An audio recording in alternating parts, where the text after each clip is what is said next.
was no counting on anything. These were the fundamental sentiments of the frenzied months of 1923. Not only did German currency lose its value as a means of exchange, in the turmoil of hyperinflation, social values and norms fell apart too. Novelist Elias Canetti aptly called this a double devaluation. The disintegration went hand in hand with a basic loss of trust in the functioning of political institutions. The result was a kind of everyday anarchy, a struggle of all against all. The sense in autumn 1923 that Germany was plummeting into a bottomless pit didn't allow for rational explanation. People were dumbfounded. Often everything I saw and experienced back then seems like a fantastical dream, artist George Gross recalled. But strangely enough, the more prices rose, the greater our lust for life. Boy, was life ever grand. Such euphoria reflected the reverse side of the misery of broad segments of the populace after suddenly losing their life savings. People were seized by an irrepressible desire for intoxications of all sorts, and the German entertainment industry experienced an unprecedented boom. The frenetic demand for amusement reached levels that made the panic-driven revelries of the medieval plagues look like the sober performances of well-heeled glee clubs, historian Wolfgang Ruge has written. Historians who examine the madness of this time are inevitably struck by its breathless pace. Events and developments came not one after the other, but as a deluge, in which individual occurrences overlapped and augmented one another. That chaos must be reflected in any depiction of this period. The history of a year of extremes like 1923 cannot be told purely chronologically.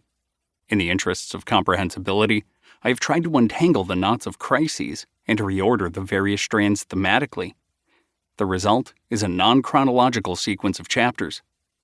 The first examines the French and Belgian occupation of the Ruhr Valley at the start of 1923, and describes the ruinous effects of the German government's policy of passive resistance, which ultimately led to the fall of Chancellor Wilhelm Kuno in August. The second chapter discusses the causes of inflation and hyperinflation, and asks who profited and who got left behind.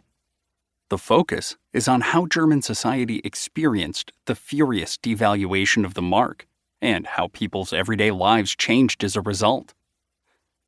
The third chapter revolves around the formation of a broad-based, grand coalition government, composed of the Social Democrats, SPD, the predominantly Catholic Center Party, the liberal-centrist German Democratic Party, DDP, and the center-right German People's Party, DVP, under Chancellor Gustav Stresemann.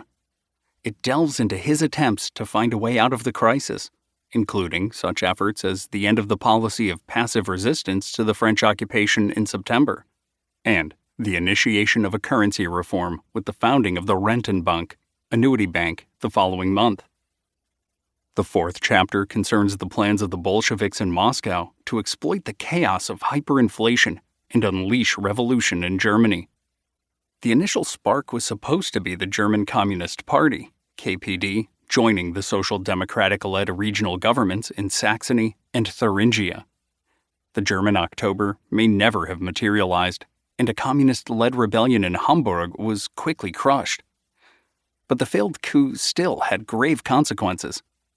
The hard line taken by the German military, the Reichswehr, in Saxony and Thuringia, especially in contrast to the leeway shown to separatists in Bavaria, led the SPD to quit the national government, dooming the Grand Coalition. The fifth chapter shifts the focus back to the right and the plans by extremists to establish a national dictatorship around the head of the Reichswehr, Hans von Seeckt. To illuminate the overall context, intense attention is devoted to the period before, during, and after Hitler's beer hall Pusch in Munich on November 8th and 9th. This attempted coup, as we will see, was anything but an isolated undertaking.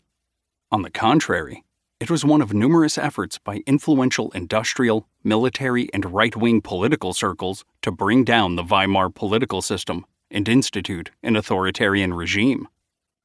The sixth chapter deals with the French-backed separatist movement in the Rhineland and Pfalz regions, culminating in the proclamation of autonomous